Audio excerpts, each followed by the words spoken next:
Beaucoup d'entre vous me connaissent grâce aux jeux vidéo sur Gameology. Donc j'ai reçu une quantité écrasante de demandes pour réagir à un court-métrage qui a été réalisé à partir d'un jeu vidéo, Meet the Magic de Team Fortress 2.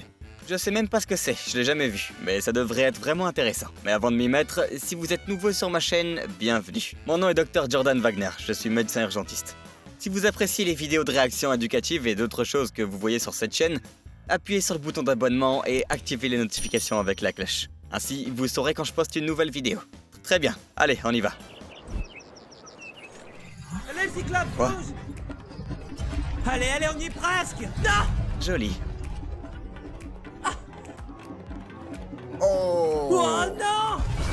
Grenade, explosion, blessure due aux explosions, perte de membres, perte de la vie. Vous allez être blessé par des éclats d'obus. Du coup, vous aurez des choses empalées en vous et vous pourriez être amputé, n'est-ce pas? Alors, qu'est-ce qui se passe quand vous êtes amputé? Votre membre est parti quelque part et maintenant vous vous videz de votre sang depuis un vaisseau important. La première idée est la compression. Si ça ne fonctionne pas, un pansement volumineux sur la zone. Et si ça ne fonctionne pas, un garrot. Oh, cool! Quand le patient s'est réveillé, son squelette avait disparu. Ce type a les côtes ouvertes, qui sont soit fracturées, soit ouvertes. Le médecin a le cœur dans sa main. Regardez, vous pouvez même voir les branches de l'aorte. Et je trouve ça cool. Et je sais pas si ça pompe ou pas, mais le gars est réveillé et il parle. Où est son anesthésie, là? C'est ainsi que je perdis ma licence médicale. Archimède! Non! C'est ça là-dedans! Si ça c'est pas ironique, c'est dégoûtant là-dedans. Bien. Pourtant il s'essuie la main sur sa chemise et va Vous ensuite savez, mettre quelque chose dans sa beaucoup de poitrine. cœurs ne peuvent pas résister à cette tension. Mais je suis sûr que le vôtre... Oh non, voilà son cœur qui explose. C'est le son du progrès, je retiens. Voyons ce qu'il a dans le ventre. Un méga boudin. Puis on a le hamster du Loch Ness. Où j'en étais? Sacré cœur ça. Et là vous avez des branches du cœur lui-même. Allez. Donc vous avez des vaisseaux qui viendraient de l'aorte et vous avez également vos vaisseaux pulmonaires. Et puis regardez, vous pouvez réellement voir les vaisseaux coronaires autour du cœur. Genre c'est parti, moment geek. Oh, c'est encore mieux. Sympa, ça a l'air de fonctionner. Juste là, c'est parfait. Je dois vraiment te réveiller. Non. Mais puisque vous l'êtes, vous pouvez m'aider à maintenir votre cage thoracique ouverte? Je ne vois Oh! rien. On peut clairement voir qu'il est en train d'enfoncer le cœur, donc il va nulle part de manière spécifique. Et vous devez rattacher tous ces vaisseaux. Et quand vous faites réellement une opération à cœur ouvert, ils ont en fait potentiellement retiré le cœur. Et ensuite vous avez travaillé dessus pendant que la personne est en dérivation, qui est une machine qui fait réellement couler le sang pour travailler sur le cœur ou faire une transplantation, ce genre de choses. Oups!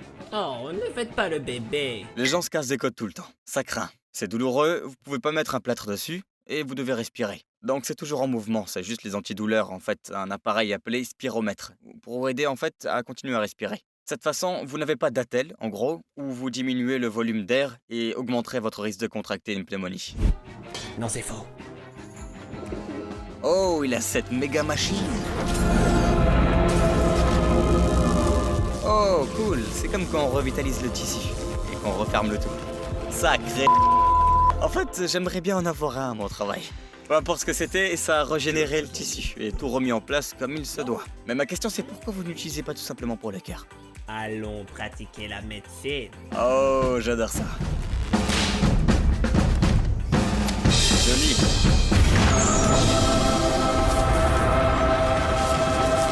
Je veux dire, c'est comme ça que je me sens quand je rentre dans l'hôpital tous les jours. Genre, je suis prêt à partir.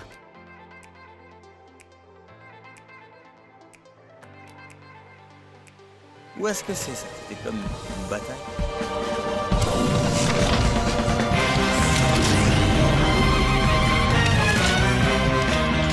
Oh, cool. Très bien, donc le truc du pistolet, en gros, il guérit les gens. C'est cool. Oh ouais! Joli. C'est comme le pouvoir de guérison que vous avez dans un jeu, vous voyez? Lorsque vous obtenez les vies supplémentaires, ou le sac médical, ou ce genre de choses.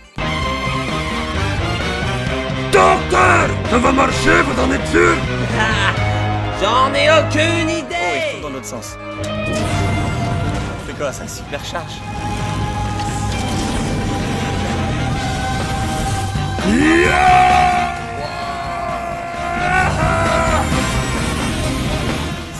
rendait invincible. Ok.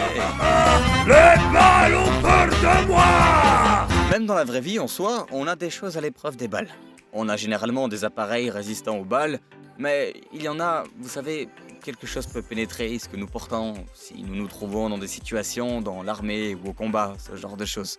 Et vous devez aussi penser que les choses que nous portons à l'extérieur empêchent la pénétration. Mais ça fait toujours un traumatisme contondant, où il peut casser une côte, provoquer un affaissement d'un poumon, ce genre de choses. Mais dans cette situation, voilà quoi. Il est fait tomber. Bonne représentation. Vous avez les médecins qui sont en quelque sorte derrière la ligne de front de cette situation. De cette façon, ils sont protégés parce que je pense que dans le monde du genre, les combats et les batailles, que vous n'êtes pas censé cibler, même s'ils le font probablement, les médecins et l'aide médicale qui aident à chaque côté. Parce que c'est juste foireux et mauvais à faire. Mais encore, c'est la guerre. Donc c'est pas terrible et c'est mal de le faire.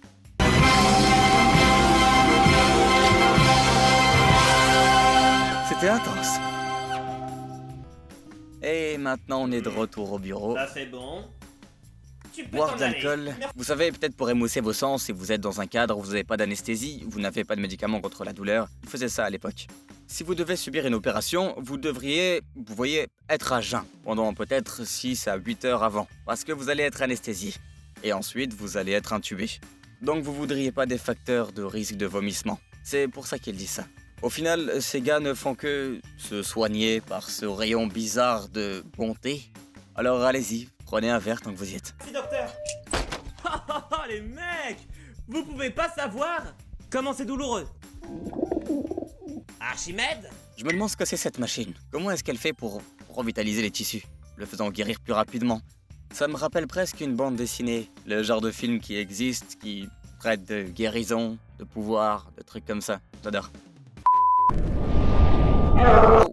Oh, le laboratoire est en train d'exploser là. Ok, on a tous ces produits chimiques bizarres tombés partout. Les choses devraient pas être facilement dans cette situation où elles pourraient tomber et se casser. Mais les choses sont dans des flacons en verre parce qu'ils ne se dégradent pas comme le ferait le plastique. Donc l'intégrité du médicament, le stade chimique. Dans le camion de la séparation.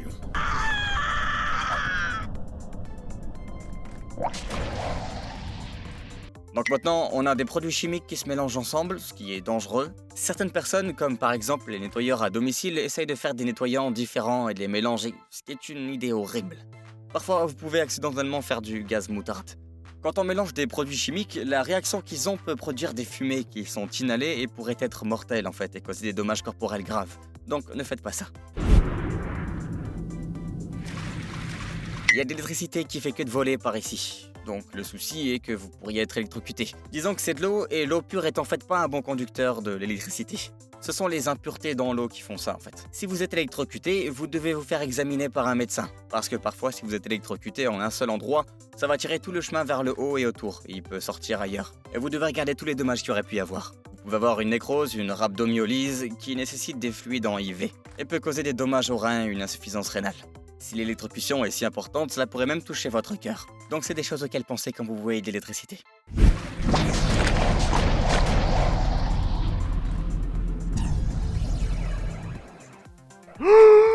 Maintenant, cette situation, il voit un potentiel de mélange de produits chimiques. Ce qui est assez intéressant en soi. En médecine, parfois vous fabriquez un produit ou un médicament dans un but précis. Et ensuite il fonctionne mieux pour quelque chose d'autre. Et ça arrive tout le temps. Il y a des moments où vous regardez réellement pour un médicament différent, disons qu'il y en a un qui a un rapport avec le genre, le traitement de la pression artérielle, et puis accidentellement, ils ont découvert le Viagra. Ils ont découvert les médicaments avec l'idée qu'ils traitent une chose, et deviennent ensuite quelque chose de différent. Tuez-moi! Tuez-moi! Tuez-moi! J'essaie! Tu es impossible! J'ai adoré, c'était très bizarre, très gênant, je n'avais aucune idée de ce qui se passait, mais immédiatement quand j'ai vu l'anatomie, j'ai totalement regardisé. J'adore ces trucs. Si vous voulez me voir réagir ou faire plus de trucs comme ça, faites-le moi savoir dans les commentaires. Et si vous avez aimé cette vidéo, regardez celle-ci juste ici. Et comme toujours, likez et abonnez-vous à ma chaîne YouTube. Et merci beaucoup d'avoir regardé. Restez en bonne santé mes amis.